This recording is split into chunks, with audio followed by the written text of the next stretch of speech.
IAS के exam में कभी सवाल आता था कि गांधी जी कब पैदा हुए, कस्तूरबा उनसे कितनी बड़ी थी, एनसीएम और सीडीएम नॉन कोऑपरेशन मूवमेंट असहयोग आंदोलन और सिविल डिसोबीडियंस मूवमेंट की तारीख क्या है।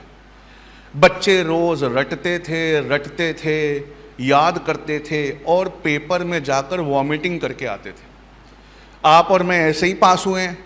हमें बहुत सारी किताबें दे दी गई, हम उसको बैठकर रटते रहे, उसके बाद पेपर में जाके उल्टी कराए। जिसकी वॉमिटिंग जितनी ज़्यादा हुई उसको उतने नंबर मिले। हम तो ऐसे ही पास हुए। कोई और है जो बोल दे नहीं मैं ऐसे नहीं, मैं किसी और तरह के एग्ज़ाम से पास हुआ, कोई नहीं। लेकिन अब एक छोटा सा 3,500 रुपये का डिवाइस है, उसे एलेक्सा कहते हैं। आपने सुना है नाम एलेक्सा का? आप उसको इंटरनेट से कनेक्ट कर दो और उससे पूछो, एलेक्सा गांधी जी कब पैदा हुए थे? 2 अक्टूबर 1869 को सर। एलेक्सा कस्तूरबा गांधी जी से शादी के वक्त कितनी बड़ी थी? 2.25 साल बड़ी थी सर। एलेक्सा एनसीएम कब हुआ था? 1921 सर। एलेक्सा विजयवाड़ा से दिल्ली की अगली फ्लाइट कब है? रात को 8:30 बजे sir. Alexa civil disobedience movement कब हुआ था? सर सिविल डिसोबीडियंस मूवमेंट 1931 में हुआ था सर। मतलब सुनो, इंफॉर्मेशन वॉज एजुकेशन, लेकिन अब वो इंफॉर्मेशन फ्री में है और इंटरनेट पे अवेलेबल है, जिसको मशीनें हमसे अच्छा पढ़ सकती है। इसलिए दुनिया के हर कॉम्पिटिटिव एग्जाम्स में अब इंफॉर्मेशन वाले सवाल नहीं पूछे जाएंगे। कौन से सवाल नहीं पूछे जाएंगे? इंफॉर्मेशन वाले। क्यों? अगर मैं बहुत बड़े उद्योगपति का बेटा हूं तो कान के अंदर एक छोटा सा डिवाइस पहन के जाऊं और पेपर लिखते समय थोड़ी एक्टिंग करूं, सवाल को पढ़ूंगा, अरे गांधी जी कब पैदा हुए, वो डिवाइस मेरे कान में बोलेगा 2 अक्टूबर 1869। हाँ, ओ हार्ड क्वेश्चन था पर मुझे आ गया। ऐसा ही है। लेकिन अब सवाल आईएएस में, यूपीएससी में और हर बड़े कॉम्पिटिटिव एग्जाम में बदल गए। गांधी कब पैदा हुए, कस्तूरबा कितनी बड़ी थी, एनसीएम कब लॉन्च हुआ, कुछ नहीं।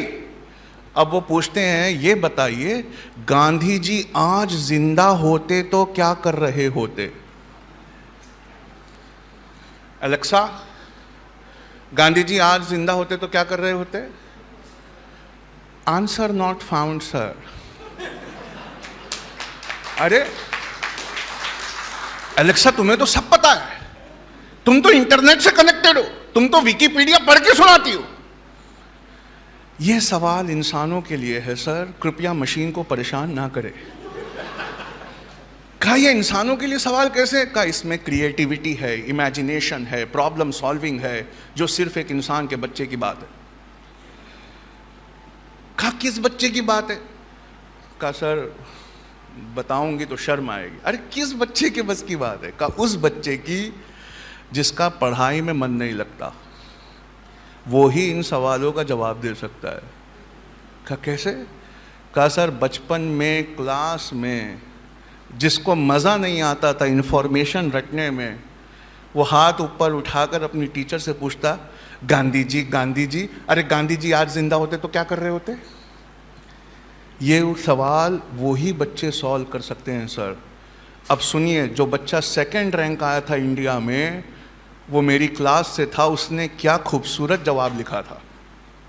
उसने लिखा, गांधी जी अगर आज जिंदा होते तो मुसलमानों की तरफ से सीएए के खिलाफ लड़ रहे होते, तो हम उन्हें अपने देश से निकाल देते, पर वो पाकिस्तान जाकर भी चुप नहीं होते, वहां हिंदुओं की तरफ से लड़ते हैं, तो पाकिस्तान उनको वहां से निकाल देता, तो हम अमेंडेड सीएए में गांधी जी को दोबारा नागरिकता देते। गांधी जी सुप्रीम कोर्ट में किसी वकील को नहीं करते, क्योंकि बापू खुद बहुत अच्छे वकील थे। गांधी जी बनिया थे, जीएसटी समझते, पेट्रोल की बढ़ी हुई कीमतों के खिलाफ वो दूसरा दांडी मार्च निकालते। गांधी जी का एक ट्विटर अकाउंट होता, एक यूट्यूब चैनल होता, फेसबुक पे उनके सबसे ज्यादा सब्सक्राइबर होते और ट्विटर पे ओबामा उनको फॉलो कर रहे होते। ऐसी पढ़ाई को आप सेकंड रैंक नहीं देंगे तो क्या देंगे? इसका मतलब जो एलेक्सा नहीं कर सकती, उस तरह इंसानों के बच्चों को अब पढ़ना होगा। यानी गांधी जी को पढ़ते वक्त हमें कस्तूरबा बन के पढ़ना होगा। यानी अल्लाह के रसूल सल्लल्लाहु अलैहि वसल्लम की सीरत को पढ़ते वक्त दुनिया के हर बेहतरीन इंसान की सीरत से कंपेयर करना होगा और फिर